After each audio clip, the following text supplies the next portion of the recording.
Bonjour à vous, de très joyeuses Pâques à chacun de vous. C'est l'un des jours les plus importants en commémoration de la résurrection de notre Seigneur. C'est l'un des jours les plus importants de toute l'histoire du monde. C'est la résurrection. Et nous sommes si heureux d'être ici ce matin, en ce jour très important, et de voir le soleil se lever et les fleurs sortir de la terre. Tout témoigne de Pâques. Et maintenant, courbons la tête un instant. Dieu notre Père, nous entrons dans ta présence et nous nous attendons à ce que tu nous donnes ce matin une petite bénédiction supplémentaire du ciel.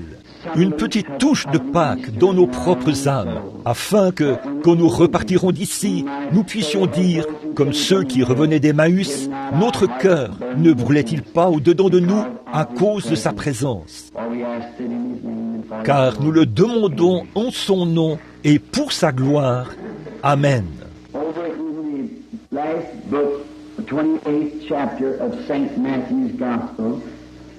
Dans le dernier livre, le chapitre 28 de l'évangile de Matthieu, le verset 7. J'aimerais lire un texte alors que nous entrons dans ce service.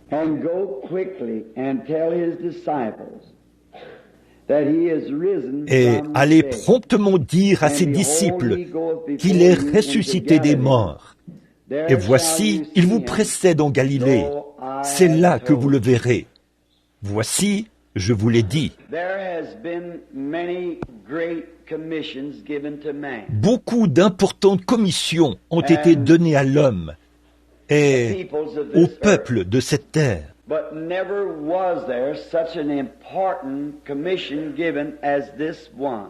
Mais jamais une commission aussi importante que celle-ci n'a été donnée. Allez dire à ses disciples qu'il est ressuscité des morts. C'est une grande commission. Et pour qu'il soit possible de donner cela, il fallait d'abord qu'il y ait une grande victoire. Il y a eu des hommes dans notre temps et dans le passé et dans la grande histoire de ce monde, dans ces grands et vastes champs de bataille. Il y a eu beaucoup de grands conquérants. Beaucoup de grandes choses qui ont été faites pour la race humaine. Par exemple, je me disais, en venant ici ce matin, je me suis réveillé tôt et je n'ai pas eu l'occasion d'étudier beaucoup. C'est que, hier soir, je ne savais pas exactement quelle partie nous aurions aujourd'hui entre le pasteur et moi dans les services. Mais en chemin, je me suis demandé ce matin quelle serait, à ma connaissance, la meilleure chose que je pourrais dire à son peuple, un message à apporter. J'ai pensé à ceci, allez le dire à ses disciples. Or, ses disciples sont ceux qui le suivent. Un disciple, c'est quelqu'un qui suit. Et j'ai pensé à ce sujet, le grand et puissant vainqueur.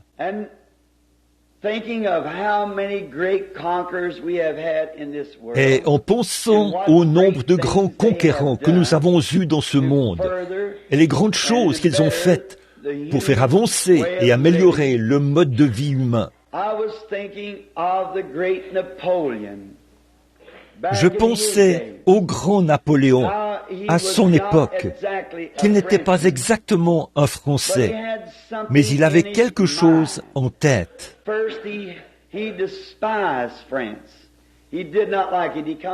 D'abord, il méprisait la France, il ne l'aimait pas, il venait des îles, mais il avait en tête l'idée qu'un jour il conquerrait. Et la raison pour laquelle il avait ces choses à l'esprit, c'est qu'il fallait qu'il ait quelque chose sur quoi travailler. Pour chaque homme, avant de pouvoir faire un travail, il faut qu'il y ait un motif, une résolution, quelque chose sur lequel on travaille, une raison pour travailler, quelque chose qui permet d'agir. Et comme nous le savons tous, en prenant l'histoire d'Hitler, ou non pas d'Hitler, mais de Napoléon, il travaillait en fonction de la lune et du changement des étoiles. Il travaillait comme ça, et il comptait sur ça, parce qu'une fois, c'est ce qu'il avait fait, et là, il avait remporté une victoire. Et il est venu en France, et il est devenu un grand guerrier. Il a mis à mort beaucoup d'hommes, parce qu'ils n'étaient pas d'accord avec lui. Et il a nettoyé tout son pays, a éliminé tout ce qui s'opposait à lui. Il a complètement tout éliminé, parce que pour lui, il fallait que ce soit ainsi. S'il n'avait pas eu les choses ainsi, il y aurait toujours eu quelque chose qui se serait opposé à lui. Et au grand plan qu'il avait en tête, sa propre vie allait être en jeu. Alors il fallait que tout son royaume soit aussi parfait que possible. Je pense maintenant que vous me suivez dans ceci. Le grand vainqueur auquel je pense, tout dans son royaume doit être pour lui. Il faut que le cœur, l'âme et le corps soient pour lui. Il ne peut rien y avoir contre lui. Tout ce qui serait contre lui, il faudrait qu'il l'écarte. Il faut absolument que tout soit pour lui. Et quand Napoléon, il a pris les armes, les canons, les fusils, les mousquets, les épées, et il est parti avec cette seule pensée, il allait conquérir le monde. Et c'est pratiquement ce qu'il a fait à l'âge de 33 ans. Quand il était jeune homme, il était prohibitionniste, et sa grande renommée l'a rendu si prétentieux. Et cela a tellement affecté ses nerfs qu'il est mort à l'âge de 33 ans, un alcoolique. Sa popularité, c'était trop pour lui. Et je pense à un homme qui, à l'âge de 33 ans, a conquis le monde et est mort alcoolique. À cause de sa renommée, et il a perdu le principe même pour lequel il luttait. Il était le genre de type, ou pas un type, je dirais, mais il était l'instrument du diable. Il a essayé de conquérir le monde, mais il a échoué à 33 ans. Mais, oh, ce grand et puissant guerrier dont je parle, à l'âge de 33 ans, a vaincu tout ce qui était sur la terre et en enfer. À l'âge de 33 ans, un grand et puissant vainqueur. Je pense aux grandes batailles qui ont été livrées sur le champ de bataille. Nous savons, pour finir l'histoire de Napoléon, qu'il est arrivé à sa fin à Waterloo. Il n'y a pas longtemps, j'ai eu le privilège de voir les imitations faites des ruines de ses chars, et des cavaliers et des hommes, comment ils étaient étendus là, morts sur le champ de bataille, et les chars empilés, les roues brisées, là, dans les plaines, à l'endroit où on présente cette exposition. Et quel contraste! Observez cet homme à 33 ans et la honte qui est présentée là en commémoration de sa grande bataille et de sa victoire. Aller ensuite à Jérusalem et regarder un tombeau vide, un mémorial du grand et puissant vainqueur. D'une manière ou d'une autre, il y a quelque chose dans le fait de vaincre.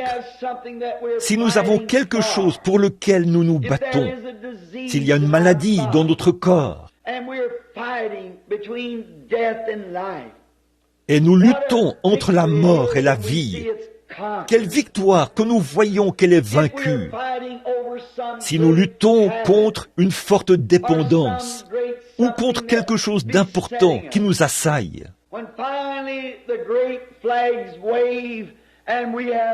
quand finalement les grands drapeaux flottent et que nous avons vaincu cela, quel sentiment cela produit en nous, car nous pouvons alors être un vainqueur.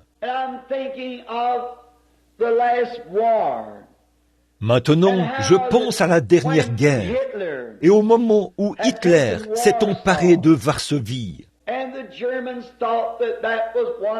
Et les Allemands pensaient que c'était l'une des plus grandes victoires possibles, parce que leur grand capitaine en chef, Adolf Hitler, avait d'emblée tout détruit à Varsovie, démoli les ponts, et le grand pont s'est écroulé. Les journaux ont publié de grandes photos de la chute du pont. Les Allemands ont défilé dans les rues, ils ont battu du tambour, donné des coups de sifflet, et les milliers d'avions sont passés au-dessus de lui, alors qu'il remportait sa première grande victoire, parti comme un Alexandre le Grand ou un Napoléon à la conquête du monde. Mais comment a-t-il fini? Dans la honte, certainement. Je me souviens quand ils ont construit la grande route de Birmanie. Il doit y avoir, s'ils ont traversé la montagne. Il y a peut-être ici ce matin quelques-uns des hommes qui ont traversé cette grande route. Quelle tâche cela a été!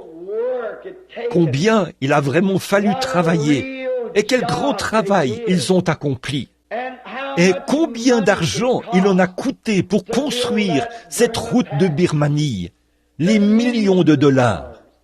Les hommes qui ont perdu la vie en construisant cela. Mais finalement, au bout d'un certain temps, quand le dernier kilomètre de la route a été construit et quand la route a été achevée, oh, combien les gens ont lancé des cris de victoire. Ils avaient une route par laquelle ils pouvaient traverser les montagnes pour remporter la victoire. Je pense à une autre route qui un jour a coûté la vie à notre Seigneur béni. Ce n'était pas seulement une route sur la terre, mais c'était une grande route appelée la grande route de la sainteté, où l'impur ne pourra pas passer.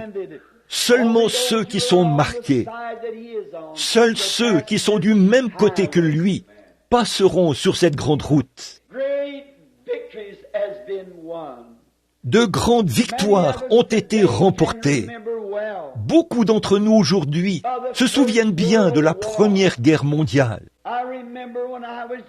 Je me souviens quand je n'étais qu'un petit garçon, j'entendais les sifflets retentir, et même les fermiers dans les champs ont arrêté leurs chevaux et ont agité leurs chapeaux. Ils ont crié, ils ont hurlé. Qu'est-ce qui s'était passé? La guerre était terminée. La victoire avait été remportée. Le grand système économique pour lequel nous nous battions, nous avions finalement remporté la victoire. Je pense à cette dernière guerre mondiale. J'habitais juste de l'autre côté de la rue. Et quand les sifflets ont commencé à retentir, les gens se sont précipités dans leurs cours. Les femmes, portant leurs tabliers, les ont enlevés et les faisaient tournoyer dans les airs. Les balles volaient à travers les arbres. Des coups de sifflet ont retenti. Les voitures roulaient à toute allure dans les rues. Les gens tombaient à genoux et levaient les mains. Ils poussaient des cris. Ils pleuraient. Pourquoi? Parce que la guerre était terminée. Et les bien-aimés, les chers garçons qui étaient de l'autre côté de la mer, allaient bientôt revenir en bateau à la maison, vers eux. Quelle victoire! Quel moment et quelle joie dans tous les cœurs! Quel jubilé! Ce soir-là, tout le monde était d'une humeur telle qu'on aurait pu entrer dans le restaurant et manger, et en sortir sans payer pour ça, et ça n'aurait pas été un problème. On aurait pu utiliser la voiture de l'autre homme, ça n'aurait pas été un problème. On aurait pu demander ce qu'on voulait, et on l'aurait probablement obtenu. Pourquoi? La victoire était remportée. Les garçons rentraient à la maison. C'était fini. Et mon frère, je me dis que c'est dommage que ce genre de sentiment ne puisse pas durer toujours. Mais pour le chrétien, ce matin, la victoire est remportée. Les cloches de joie retentissent. La guerre est terminée entre Dieu et l'homme. La victoire a été remportée. Avant qu'une victoire puisse être remportée, de grands prix doivent être payés. Oh, quel prix payé! Et parfois, c'est très profond. Ça laisse de grandes cicatrices, déchirantes. Mais pour avoir la montagne, il faut que nous ayons la vallée. Avant que nous puissions avoir le soleil, il faut que nous recevions la pluie. Avant de pouvoir avoir la lumière, il faut que nous ayons la nuit. Avant que nous puissions avoir le bien, il fallait qu'il y ait le mal. Sinon, on n'aurait jamais su ce qu'était le mal. Mais pour vaincre et gagner la plus grande bataille qui ait jamais été gagnée, quelqu'un est sorti de la gloire il y a de nombreuses années. Et il n'a pas pris sur lui la forme d'un ange. Il n'est pas venu en tant que grand personnage. Mais il allait prouver qu'on n'a pas besoin de mousquets et de balles, ni de bombes atomiques pour gagner une guerre. Il s'est revêtu d'humilité, comme un petit bébé, et il est né dans une crèche. Il n'y avait même pas de lieu pour sa naissance quand il est venu.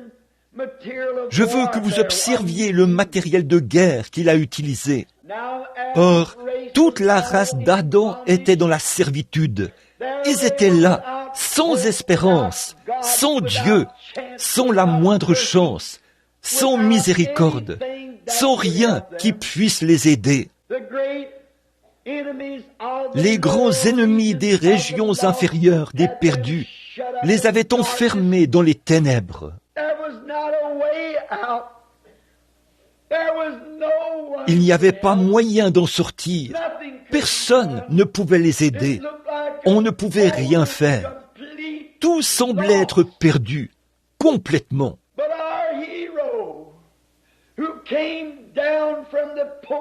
Mais notre héros, qui est descendu des portes de la gloire, il s'est abaissé, car aucun homme sur terre ne pouvait faire ce travail. Ils étaient tous, comme on le dirait dans le monde, dans le même bateau. Nous étions tous nés dans le péché, enfantés dans l'iniquité, venus au monde en disant des mensonges. Et aucun de nous ne pouvait s'entraider. Nous étions impuissants, vaincus, le chaos de tous côtés, tous désunis. Nous ne pouvions pas observer les lois et les cérémonies, alors que nous voyions leurs faiblesses et tout. Nous étions incapables de le faire. Et il semblait que toute la race humaine avait été dévastée. Et alors il est venu, il est descendu, car il était au commencement, dit la Bible. Il était la parole. Il était le Logos qui est sorti de Dieu. Et le Logos, au commencement, était la parole. Et il est devenu la parole. Alors, quand il est monté en ce jour glorieux de Pâques, il est devenu non seulement la parole, mais il est devenu le souverain sacrificateur de sa propre parole. Oh, comme c'est glorieux, frère Neville, de penser qu'il est non seulement la parole, mais qu'il est le souverain sacrificateur de sa propre parole. Comment pourrions-nous en douter? Comment pourrions-nous nous approcher de lui sans croire que nous recevrons ce que nous demandons? Car il est la parole et l'intercesseur de la parole. Le Logos est devenu parole et la parole a été faite chair. Et cette même chair qui était la parole, élevée dans la gloire, est maintenant le souverain sacrificateur qui intercède lui-même selon sa parole. C'est ce qu'il faut. Voilà le matériel que l'Église possède. Quelle arme! Il n'y en a jamais eu une comme celle-là. Il était la parole. Et quand il est venu, il est né dans une crèche. Il est venu pour utiliser l'arme de l'A-M-O-U-R, l'amour, pour vaincre le monde. Pas avec des balles d'armée, pas avec des mitrailleuses et des chars d'assaut. Mais il est venu d'une manière différente. Il est venu sous la forme de l'amour. Il était l'amour de Dieu. À un moment donné, quand j'étais un petit garçon, je pensais que Christ m'aimait et que Dieu me haïssait, parce que Christ était mort pour moi. Mais Dieu avait quelque chose contre moi. Mais j'ai fini par découvrir que Christ est le cœur même de Dieu. Dieu a tant aimé le monde qu'il a donné son Fils unique, afin que quiconque croit en lui ne périsse point, mais qu'il ait la vie éternelle. Or, il est d'abord venu pour vaincre, et ce que le diable avait mis dans le monde, c'était la haine. Et il est venu pour vaincre la haine. Quand nous gagnons nos batailles, et ainsi de suite, dans les batailles du monde, cela laisse toujours continuellement de la haine, parce que les batailles de ce genre sont celles de l'ennemi. Mais Christ est venu avec amour pour vaincre la haine, pour aimer ceux qui n'étaient pas aimables. Il est venu avec une arme différente. Et il s'est humilié, a été fait de peu inférieur aux anges, pour souffrir la mort et pour donner un exemple. Et quand il était ici sur terre, il a marché parmi les hommes. Il a démontré ce qu'étaient ses armes de guerre. Quand il a guéri les malades, quand il a pris 5 petits pains et 2 morceaux de poisson, et qu'il a nourri 5000 personnes, il a prouvé qu'il avait le pouvoir sur tous les atomes qui existaient. Non seulement il a multiplié des poissons, mais il a multiplié des poissons cuits. Non seulement il a produit du blé dans ses petits pains, mais il a produit du blé cuit dans ses petits pains. Cela montrait qu'il était ce grand et puissant vainqueur. Non seulement il a pris l'eau du puits, mais de cette eau du puits, il a fait du vin. Il a prouvé qu'il avait la puissance de vaincre. Et il aimait, et son arme, c'était l'amour. Maintenant, remarquez. Alors, quand il a fait ça, quand il s'est tenu un jour près du sépulcre de Lazare, et là se trouvait un homme mort, enseveli depuis 4 jours. Même ceux qui étaient là ont dit, ils sont déjà. Son nez s'était affaissé. Les vers de sa peau le rongeaient. Et Jésus s'est tenu là, en tant que puissant vainqueur. Quand il a dit à Marthe et à Marie, quand il s'est tenu là, ne vous ai-je pas dit, si seulement vous croyez, vous verrez la gloire de Dieu? Il venait de dire, quand elles ont dit, notre frère est mort, et ainsi de suite, il a dit, je suis la résurrection et la vie. Celui qui croit en moi vivra, quand même il serait mort. Et quiconque vit et croit en moi ne mourra jamais. Ne viens-je pas de vous dire que cette puissance éternelle et bénie se trouve en moi? Il n'a pas seulement fait une déclaration, il était capable d'accomplir tout ce qu'il disait, car il était le puissant vainqueur. Demeurant en lui, restons là, voilé dans une chair humaine, comme un homme. Mais là, à l'intérieur, demeurait nul autre que le Dieu Tout-Puissant, celui qui est grand et puissant. Il pouvait recréer, il pouvait créer de nouvelles choses, il pouvait parler, et ce qu'il demandait allait être accordé à l'instant même. Mais il s'est humilié, il est resté humble, il voulait donner un exemple. Il voulait être le vainqueur qu'il fallait, et il l'était. En effet, il a prouvé qu'il l'était. Comme je l'ai souvent dit dans mes réunions, peut-être que cela pourrait rendre témoignage ce matin à ce groupe de gens en ce beau matin de Pâques. Une dame, elle fait partie d'une certaine église qui ne croit pas au fait d'accepter le sang du Seigneur Jésus. Sans effusion de sang, il n'y a pas de rémission des péchés. Elle m'a dit que cet homme n'était qu'un prophète, un homme merveilleux, et que je faisais de lui une divinité. J'ai dit, il était la divinité. Il était Dieu. Elle a dit, vous essayez de le rendre trop important. J'ai dit, aucun mot ne pourrait exprimer sa grandeur. La langue humaine n'a jamais trouvé la façon de l'exprimer.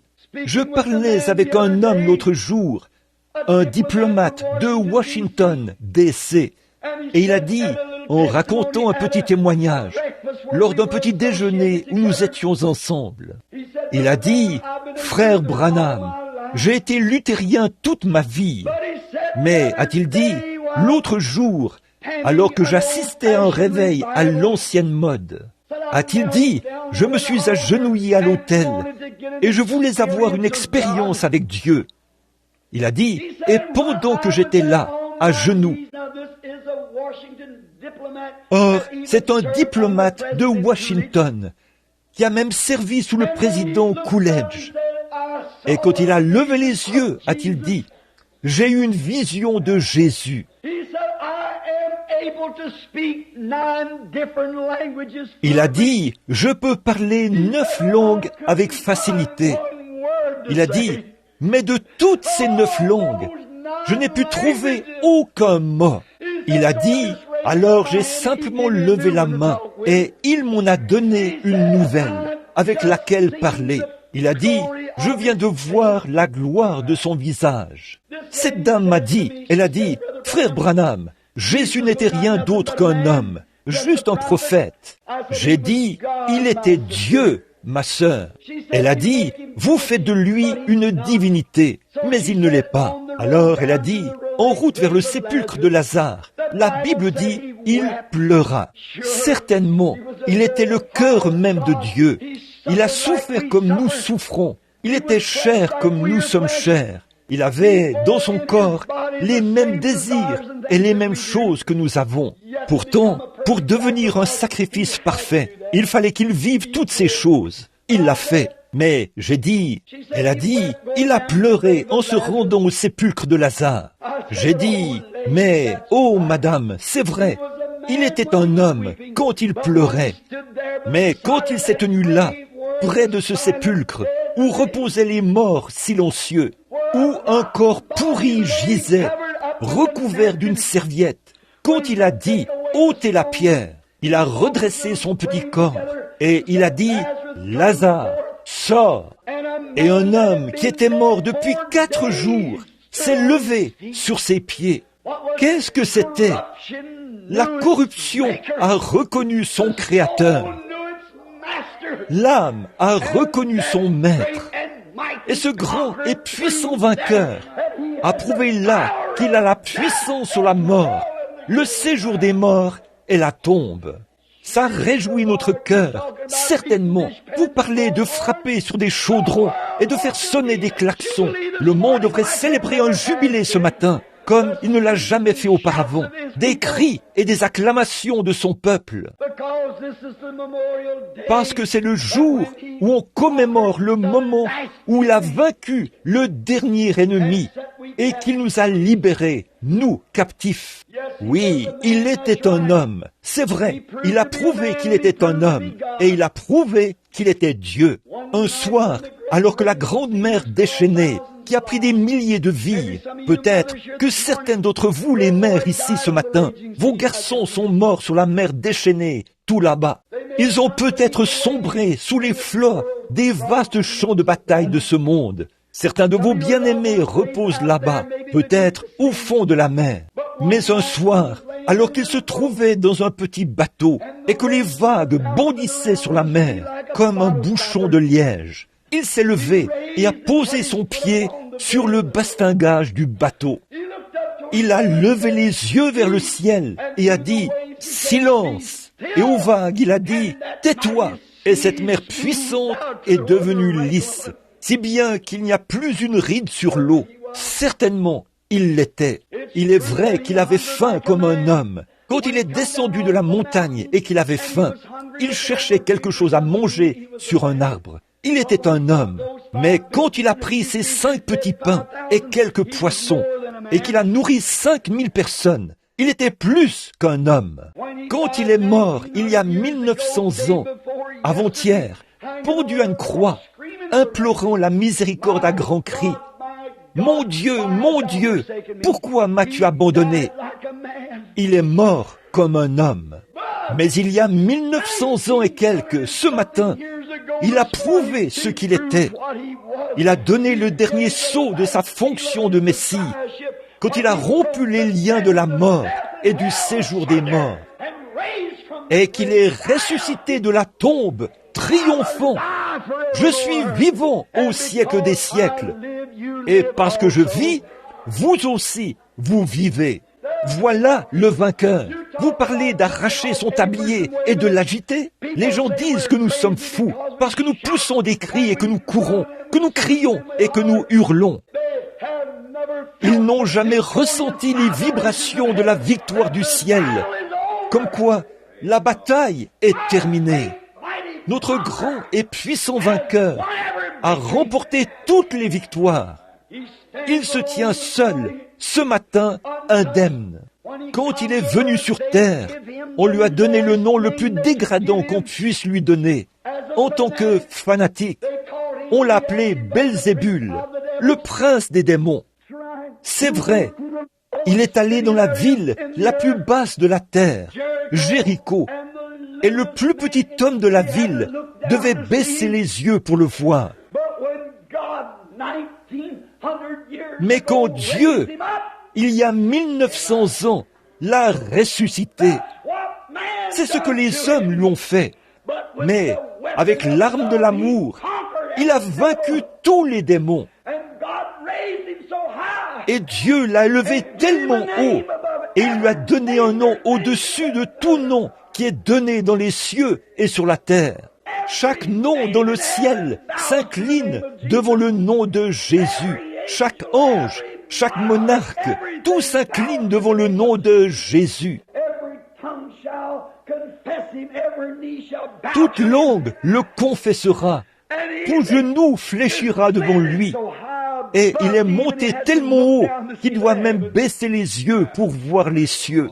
Voilà le puissant vainqueur. C'est lui qui l'a fait quand il a quitté la terre. Comme nous l'avons vu hier soir, il avait les clés de la mort et du séjour des morts accrochées à sa ceinture. Amen. Ne crains point, je suis celui qui était mort et je suis de nouveau vivant au siècle des siècles. Est une conjonction. J'ai les clés de la mort et du séjour des morts accrochées juste ici. Vous parlez d'un vainqueur. Et parce que j'ai vaincu, j'ai simplement fait une route pour que vous puissiez y voyager. L'homme a été rejeté du ciel. Les routes étaient fermées. Il n'y avait pas de route. Mais là où il n'y avait pas de route, il est venu en faire une. Oh là là! La première couche, c'était les démons du doute. La suivante, c'était les préjugés. La suivante, c'était l'égoïsme. Cette terre était couverte de couches de puissance démoniaque. Puis la maladie, les infirmités. Mais quand il a commencé à monter au ciel, hier soir, nous l'avons vu sortir de l'enfer avec les clés de la mort et du séjour des morts à sa ceinture. Ce matin, nous l'emmenons là-haut. Alléluia! Quand il est ressuscité, il était triomphant.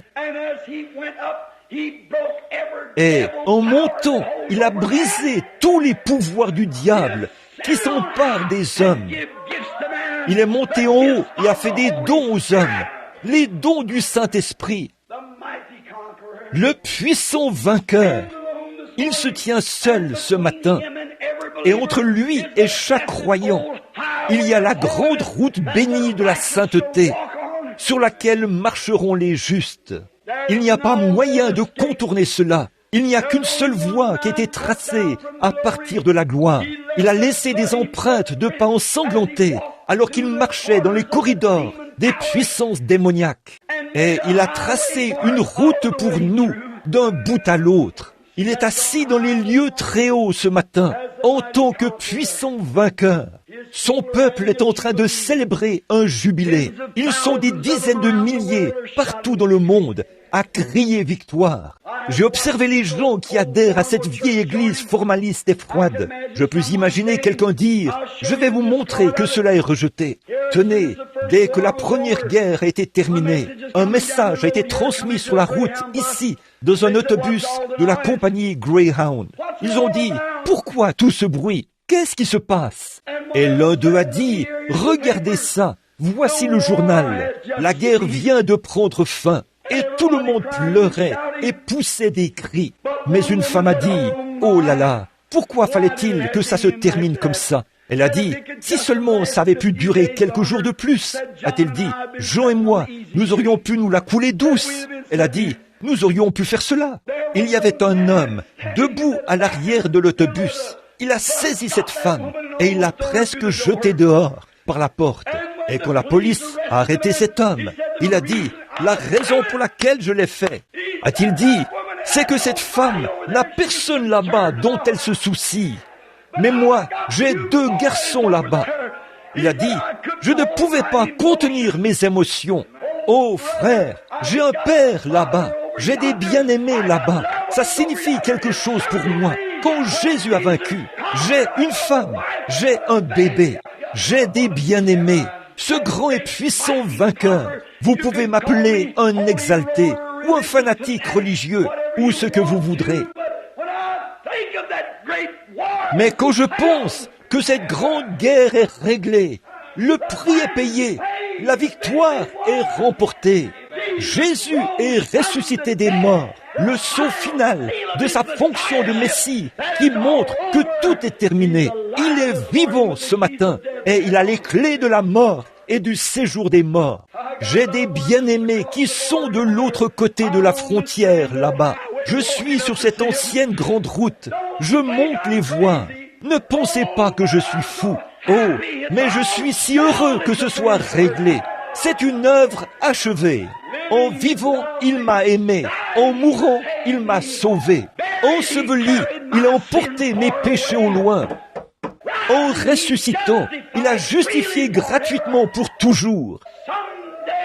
Un jour, il reviendra. Ô jour glorieux! Ce baptême béni du Saint-Esprit pour nous guider sur cette merveilleuse grande route. Oh, comme il est glorieux!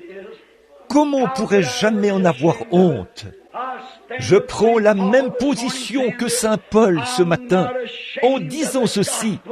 Je n'ai pas honte de l'évangile de Jésus-Christ, car c'est la puissance de Dieu pour le salut.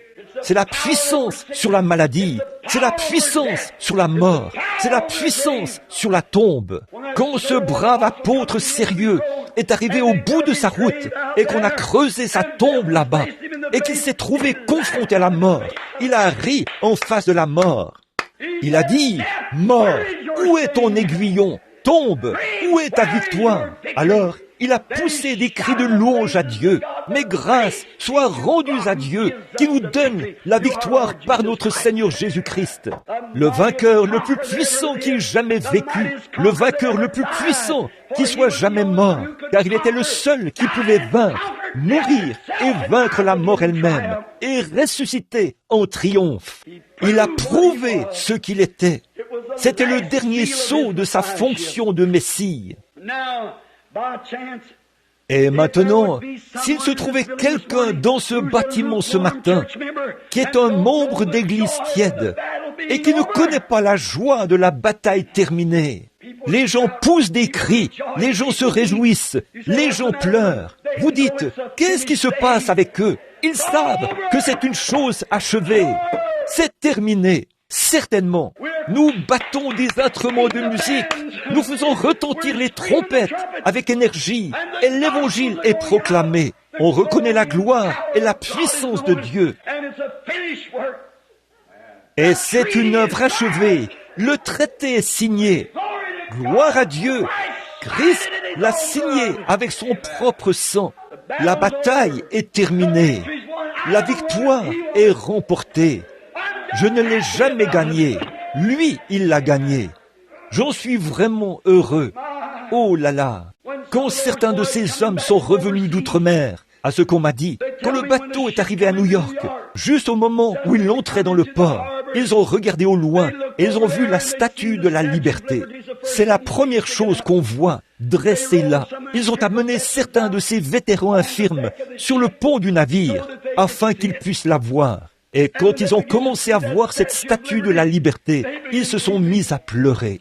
Ils ont pleuré. C'était plus fort qu'eux. De grands hommes costauds se tenaient là. De grands hommes aux mains calleuses, frémissants et tremblants. Ils n'arrivaient pas à contenir leurs émotions. Pourquoi? C'était un emblème de la liberté.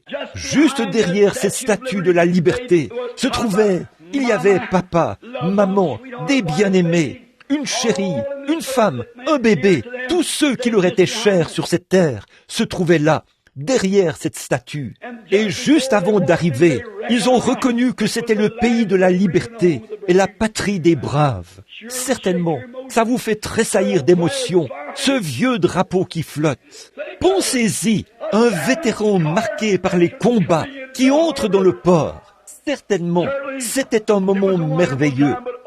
Mais, ô frère, un de ces matins, quand le vieux bateau de Sion fera retentir sa sirène, et que je verrai cet emblème dressé là, la vieille croix rugueuse, alors que les vents fouettent ces vieilles bannières grises, tandis qu'il avance dans le brouillard de la mort. Quelle victoire! Eh bien, ce n'est pas étonnant que nous n'arrivions pas à contenir nos émotions. Quelque chose est arrivé. Nous sommes devenus concitoyens. La chose est achevée. Quand ils ont construit le grand pont entre le nord et le sud de l'Australie pour relier Sydney au sud de Sydney, comment chaque homme a pris, eh bien, ils ont parcouru tout le pays pour essayer de trouver un homme pour le faire. Ce travail était si considérable. Ils disaient que personne ne le ferait. Finalement, un homme de l'Angleterre a dit « Je vais faire le travail ». Et quand il est arrivé là-bas pour faire ce travail, il a testé chaque boulon qui était utilisé pour le pont. Sa réputation était en jeu. Il a testé toute la boue et tout ce qui y descendait. Il est allé de lieu en lieu pour trouver ce qu'il y avait de mieux. Il a trouvé les meilleurs mécaniciens, les meilleurs chimistes, tout ce qu'il pouvait trouver de mieux pour l'entourer. Et finalement, quand le pont a été achevé, le jour est venu où il devait être testé. Les critiqueurs se sont tenus à l'écart et ils ont dit « Ça ne tiendra pas, ça va s'écrouler, le fond est trop sablonneux. » Mais il avait creusé très profondément. Il avait confiance. Il savait que tout avait été testé. Et il a dit « Je franchirai moi-même le pont le premier. » Et alors qu'il traversait le pont devant le maire, qui était derrière, comme ça, et les grands trains, à peu près 6 de front, qui traversaient et secouaient ce pont, le grand homme qui l'a conçu a marché devant ce cortège, comme ceci. S'il tombe, je tombe avec lui. Mais il avait confiance. C'est comme ça que notre Seigneur béni a agi quand il a fait son Église. Il teste chaque boulon, tout ce qui la compose, car elle doit être lavée par le sang. Et l'un des critiqueurs se tenait à l'écart. Il a dit, cette bande d'exaltés, ils n'y arriveront pas. Mais un de ces jours glorieux, ce grand et puissant vainqueur marche devant nous aujourd'hui, triomphant, qu'il vibre, qu'il fasse ce qu'il veut. On n'y trouvera pas un seul défaut. Nulle part, car il a préparé le chemin et l'a achevé, certainement.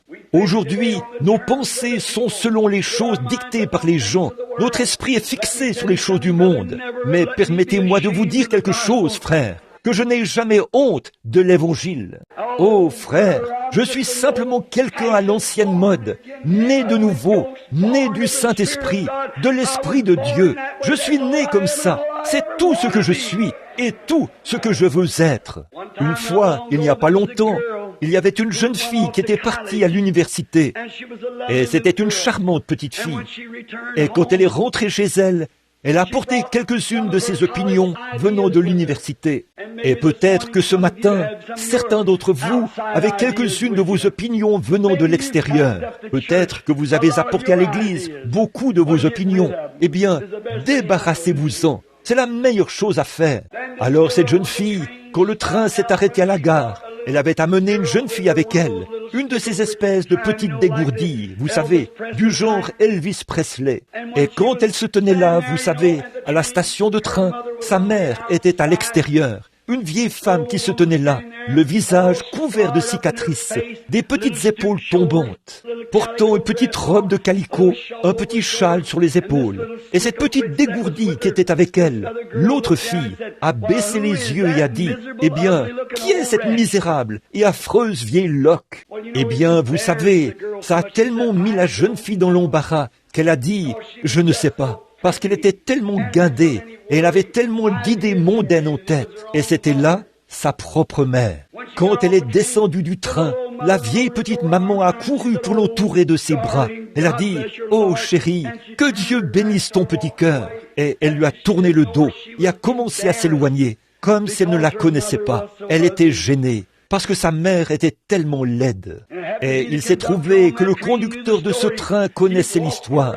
Il s'est avancé là. Il a posé ses mains sur l'épaule de cette jeune fille. Il l'a fait tourner devant cet auditoire. Il a dit, « Honte à toi, honte à toi. » Il a dit, « J'ai vu l'époque où ta mère était 10 fois plus jolie que toi. » Il a dit, j'habitais dans le quartier. Et il a dit, tu étais un petit bébé et tu étais à l'étage, dans ton berceau. Et ta mère suspendait des vêtements dans la cour de derrière. Il a dit, tout à coup, l'appareil de chauffage a pris feu et toute la maison s'est embrasée. Et quand ta petite maman a couru, elle savait que tu étais à l'étage, là-haut. Il a dit, les gens criaient et ont essayé de l'attraper. Mais elle a arraché ce qu'elle portait et elle a couru à travers ces flammes en montant à l'étage. Elle a retiré ses vêtements et les a utilisés pour t'envelopper. Et la voici qui est revenue, sortant des flammes en te portant. Elle s'est évanouie dans la cour avec toi dans ses bras. Et il a dit, elle a pris ce qui l'aurait protégé et elle t'a protégé. Et il a dit, la raison pour laquelle tu es jolie aujourd'hui, c'est pour cette raison qu'elle est laide. Et tu veux me dire que tu aurais honte de ces cicatrices que porte ta mère? Je pense aujourd'hui, si Jésus porte sa croix tout seul et le reste du monde vivrait dans l'insouciance, il y a une croix pour chacun et il y a une croix pour moi. Si Jésus était considéré comme Belzébul par ce monde, on s'est moqué de lui et on l'a méprisé. Il a été pendu à une croix et il a été déshonoré pour moi. Je suis plus qu'heureux de porter l'opprobre de sa sainteté. Oui, monsieur, être appelé exalté, ou le nom qu'on veut donner, la remarque qu'on veut faire, ça n'empêche rien du tout. Je suis seulement heureux ce matin que le Christ ressuscité vive et règne dans mon cœur. Je suis l'un de ces sujets. J'espère que vous l'êtes aussi. Notre temps est écoulé maintenant. Il est 7 heures précises, l'heure où nous avions dit que nous allions terminer. Les services suivants commenceront dans environ 2 heures, à 9h30. Courbons la tête un instant pour prier. Cher Père Céleste, 45 minutes se sont écoulées. La parole a été proclamée. Nos cœurs sont heureux. Le jubilé est en marche. Pas seulement un jubilé d'une journée, mais un jubilé pour l'éternité. Dans la gloire, les anges chantent. Ô Dieu, l'Église triomphante chante. Les cloches de joie retentissent. Les âmes qui étaient autrefois condamnées à mort, à mourir et aller dans la tombe du diable. Le diable a été vaincu, la mort a été vaincue, la tombe a été vaincue, la maladie a été vaincue, la superstition a été vaincue, la méchanceté a été vaincue, la haine a été vaincue, l'indifférence a été vaincue, le formalisme a été vaincu, l'orgueil a été vaincu. Tout est vaincu. Christ est le grand vainqueur. Regardez, voici le puissant vainqueur, a dit le poète. Regardez, le voici à la vue de tous, car il est le puissant vainqueur. Depuis qu'il a déchiré le voile en deux, il a déchiré ce voile qui cachait l'homme. Il ne pouvait pas voir Dieu, et maintenant Dieu habite parmi les hommes. Il a déchiré ce voile qui empêchait d'avoir la guérison de Dieu. Il a déchiré ce voile qui empêchait d'avoir la bénédiction de Dieu.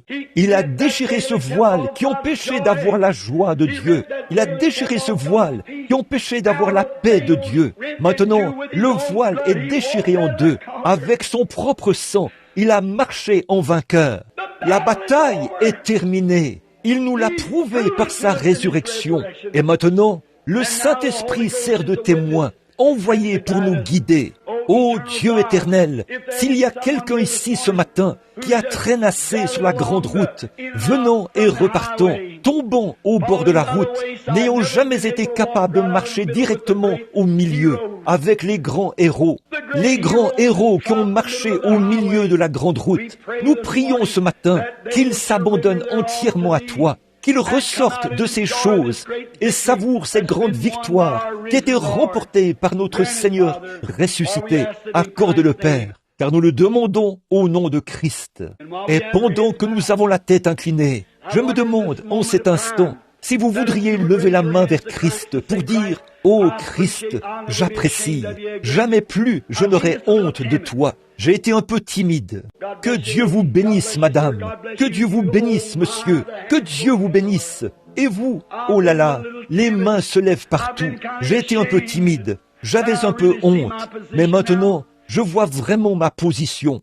Je n'aurais jamais dû faire ça. Je dois prendre position ouvertement, présenter mon témoignage. C'est exactement comme ça que je dois être. Je dois dire à tous, je suis né de nouveau. Je dois dire à tous, j'ai reçu le Saint-Esprit. Je n'ai pas honte de l'Évangile, car il est la puissance de Dieu pour le salut. Je veux être un vrai chrétien courageux. Je ne l'ai pas été, mais avec l'aide de Dieu, à partir de ce matin de Pâques, je le serai. J'en serai un. Quelqu'un d'autre voudrait lever la main maintenant, avant que nous prions? Que Dieu vous bénisse. Et vous? Oh, regardez les décisions qui sont prises.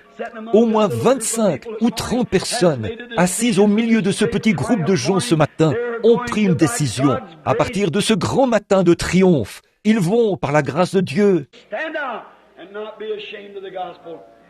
être différents et ils n'auront pas honte de l'Évangile, car il est la puissance de Dieu pour le salut.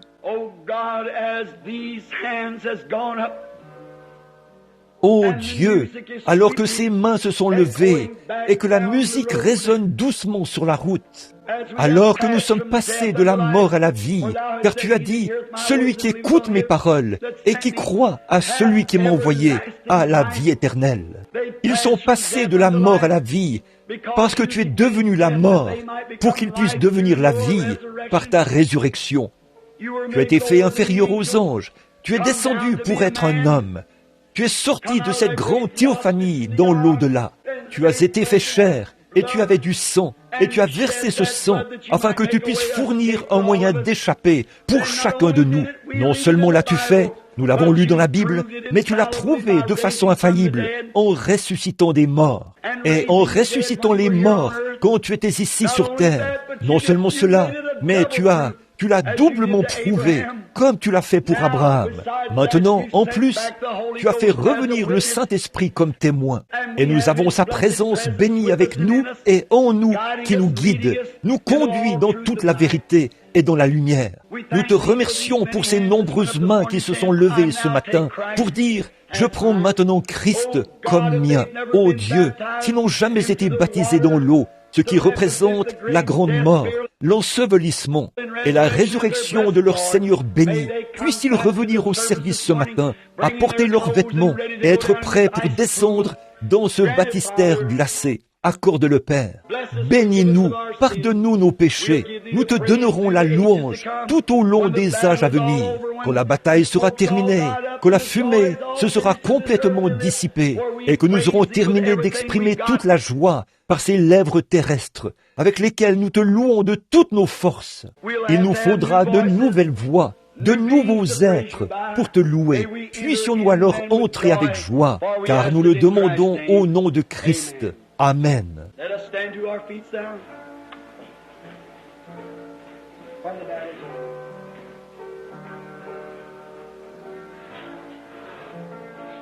Levons-nous maintenant. N'oubliez pas les réunions à 9h30. Rentrez chez vous, prenez votre petit déjeuner, revenez. Nous comptons être avec vous là. Et ensuite ce soir, n'oubliez pas, je dois me retirer cet après-midi pour étudier et prier. Car je vous déclare que Christ est vivant. Il n'est pas mort. Et je crois de tout mon cœur qu'il sera ici même dans ce bâtiment ce soir pour montrer qu'il est vivant, pour faire les mêmes choses qu'il avait faites le premier matin de Pâques et tout au long de son voyage dans cette vie. Si ce n'est pas le cas, alors j'ai été un faux prophète. Je suis si heureux de savoir qu'en cette grande heure sombre où nous vivons maintenant, alors que tout espoir semble perdu, Christ est le roc où nous pouvons nous tenir. Tout le reste est sable mouvant. Très bien. Notre petit cantique que nous avons l'habitude de chanter en nous séparant. Revêt-toi du nom de Jésus. Tous ensemble maintenant.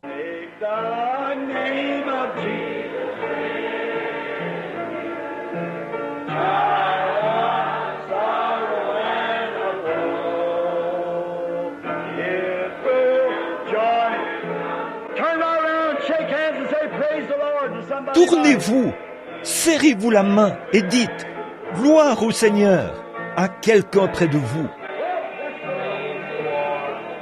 Eh bien, que le Seigneur soit béni.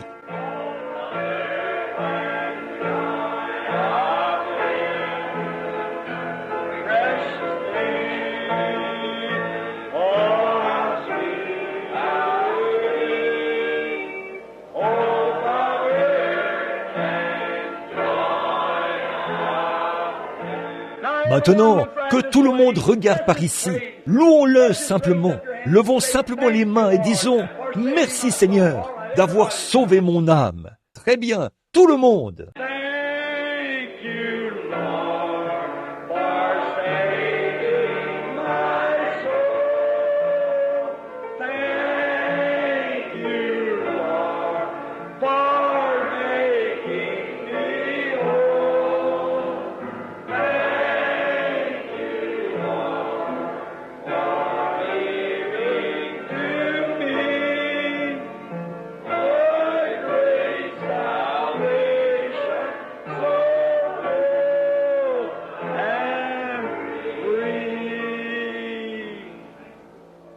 Quelle bénédiction!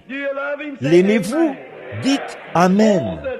Oh, tout est accompli maintenant, mes enfants. Tout est terminé. Il n'y a plus de bataille. Il n'y a plus de guerre. Vous n'avez plus rien à faire. C'est déjà fait. Nous nous réjouissons tout simplement. Oh là là! Nous sommes accomplis en lui.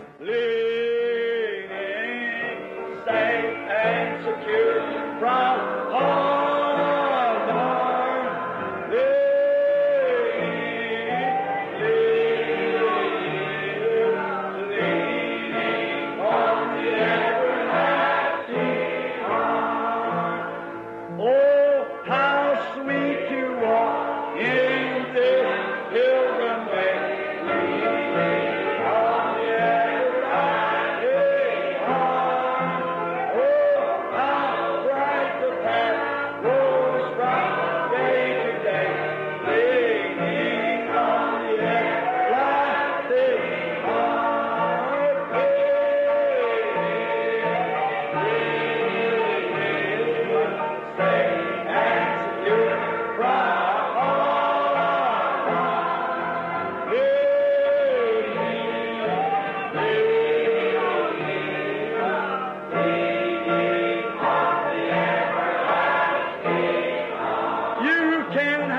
Vous qui le pouvez et qui avez un mouchoir, sortez-le.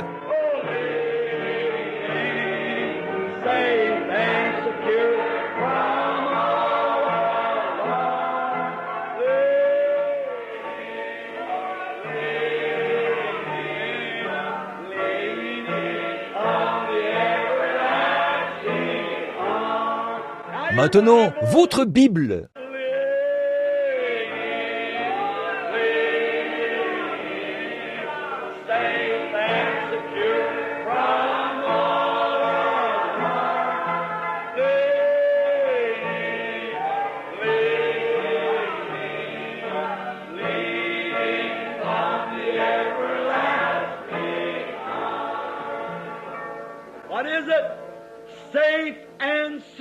Qu'est-ce que c'est?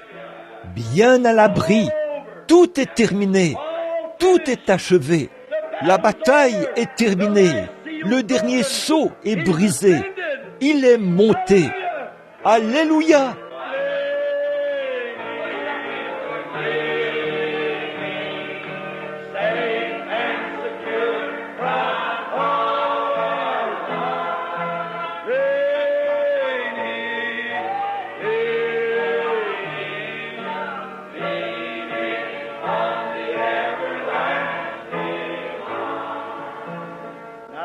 Maintenant, courbons la tête vers la poussière d'où Dieu nous a tirés, et qu'un jour nous monterons de la poussière de la terre, car notre Seigneur, tiré de la poussière, est allé dans la poussière pour nous donner son esprit immortel. Il est monté de la poussière, et tous ceux qui sont en lui monteront un jour avec lui dans les régions des bénis. Alors que nous avons la tête inclinée, je vois que Frère Smith est au milieu de nous ce matin, le pasteur de l'Église de Dieu. Il m'a appelé hier soir. Frère Smith, pourriez-vous simplement avancer? Je me demande maintenant si Frère Smith veut bien terminer la réunion par un mot de prière, alors que vous vous dépêchez de rentrer chez vous et que vous prenez votre petit déjeuner. Revenez pour le service de l'école du dimanche et le service de baptême qui commenceront exactement à 9h30.